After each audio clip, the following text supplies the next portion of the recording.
Olá, dando seguimento ao estudo do Apocalipse, estamos na quarta aula. Essa também será breve, porque eu quero aqui trazer de novo o conceito importante de que o Apocalipse nós fazemos um estudo considerando que nós temos 7 sessões e elas são paralelas, ou seja, elas tratam dos mesmos acontecimentos, dos mesmos fatos, só que de ângulos diferentes. Todas essas sessões tratam dos mesmos acontecimentos entre a primeira e a segunda vinda de Cristo. Também falamos que, à medida que o Apocalipse avança nos seus capítulos, há um progresso, há um aumento na intensidade dos acontecimentos. Hoje eu quero tratar aqui, dentro dessa unidade do livro, que o livro mostra uma unidade perfeita, mostrar uma progressão na questão do juízo final. É interessante que, à medida que vamos vendo as sessões paralelas, as primeiras trazem alguma coisa do juízo, mas numa intensidade pequena. À medida que vamos avançando para o final do livro, também vamos chegando ao ápice, onde o juízo final se estabelece e se concretiza. Vamos então ver um pouco sobre essa questão do ensino progressivo em relação ao juízo final? Vamos lá. Bem, primeiro considerando essa unidade interna do livro, como já estamos falando, o livro é tão atual como foi no ano 100. Onde quer que haja uma igreja, ela é um candeeiro a fim de brilhar a luz de Cristo no meio das trevas. É a primeira sessão, os capítulos de 1 a 3. As trevas não reconhecem a luz e seguem-se às perseguições. Aí nós temos a segunda sessão, dos capítulos 4 a 7. Onde e quando a igreja é perseguida, o Senhor ouve e responde à oração dos seus filhos. É a terceira sessão, que vai do capítulo 8 até o capítulo 11. Nós falamos também que o Apocalipse é dividido, pode ser dividido em duas grandes divisões. A primeira grande divisão é esta que acabamos de ver, são as 3 primeiras sessões. E também chamamos essa primeira divisão de mais superficial, porque todo o cenário é mais na terra, é quando nós vemos a igreja sendo perseguida pelo mundo, não é? E há pouca menção de Satanás, ou praticamente não há menção de Satanás, ou da luta de Satanás com Cristo, não há nada disso. Mas avançando para a segunda grande divisão, ou seja, as últimas 4 sessões, o conflito entre a igreja e o mundo sempre indica um conflito mais profundo entre Cristo e o dragão. Então começa no capítulo 12, que é o capítulo central do Apocalipse, o capítulo 12, até o capítulo 14. Esta divisão já é uma divisão mais profunda, porque é o cenário de Cristo e Satanás. Para o impenitente, taças de ira final sempre se seguem às trombetas de juízo, os capítulos 15 e 16. É interessante que lá nos 7 selos a gente já vê alguma coisa muito pequena, pequena menção sobre juízo.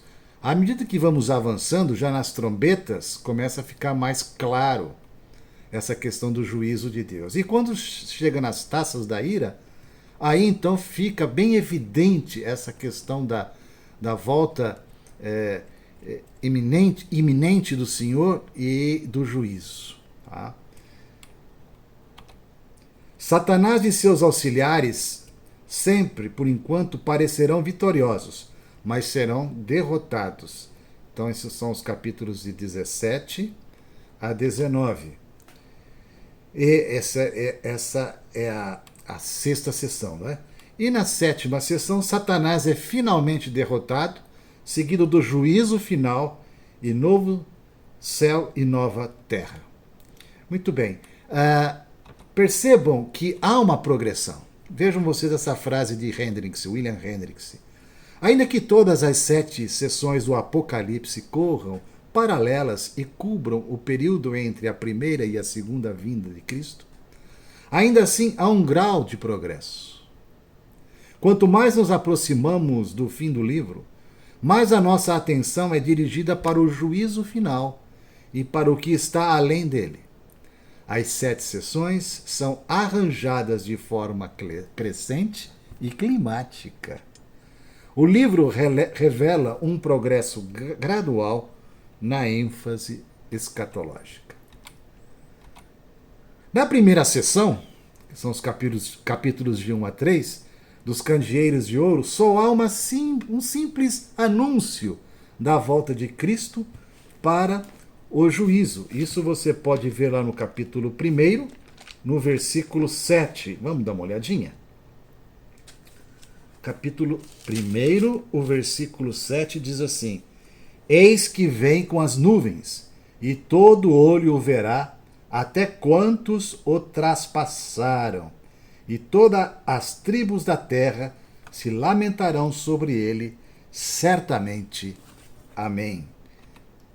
Na segunda sessão, que é os capítulos de 4 a 7, dos 7 selos, o juízo final é definitivamente apresentado, mas não há descrição ainda. Na terceira sessão, os capítulos de 8 a 11, também o juízo final é apresentado. Nesta primeira grande divisão, né, que vai do capítulo 1 até o capítulo 11, só há anúncio e introdução. Então, com respeito ao juízo, é uma questão ainda branda.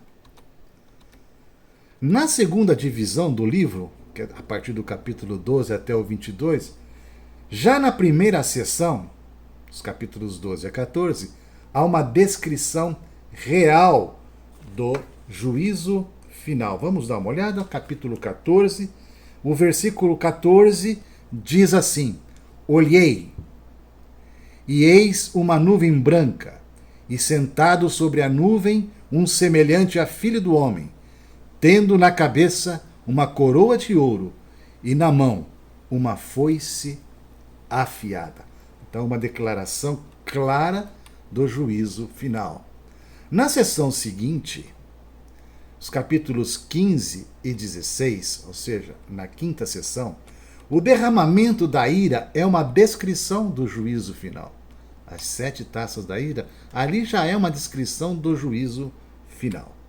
Na divisão seguinte, na sexta divisão, nos capítulos 17 a 19, com a queda da Babilônia, a ênfase sobre a volta de Cristo para juízo é ainda maior. Na sessão final, dos capítulos 20 a 22, nada é vago ou simbólico, ou nas entrelinhas. O juízo finalmente está estabelecido. O livro chega ao seu glorioso clímax. Então, recordando as proposições principais, hoje aqui acabamos de ver que, por exemplo, com relação ao juízo, há o quê? Uma progressão de clímax e intensidade. A proposição 1, que já falamos, o livro de Apocalipse, consiste de 7 sessões. Elas são paralelas e cada uma cobre todo o período entre a primeira e a segunda vinda de Cristo. Eu estou sendo muito repetitivo, não é verdade? Mas isso faz parte da didática. Vocês nunca mais vão esquecer a forma de estudar esse livro. Então, cobre todo o período entre a primeira e a segunda vinda de Cristo. Todas as sessões tratam desse período. A proposição 2. As 7 sessões podem ser divididas em 2 grandes partes. A primeira, dos capítulos de 1 a 11, conflito entre a igreja e o mundo. A segunda parte, capítulos de 12 a 22, o conflito entre Cristo e Satanás. A proposição 3. O livro é uma unidade. Os princípios de conduta humana e de governo divino são progressivamente revelados. Os candeeiros dão lugar aos selos, os selos às trombetas, as trombetas dão lugar às 7 taças e assim por diante. Uma progressão de revelação do governo. A proposição 4. As 7 sessões do livro são organizadas em ordem climática crescente. Há progresso na ênfase escatológica. O juízo final é anunciado, depois apresentado e finalmente descrito. Por hoje está muito bom. Que Deus possa abençoar a sua vida. Até a próxima aula, a nossa quinta aula, se Deus permitir. Um abraço.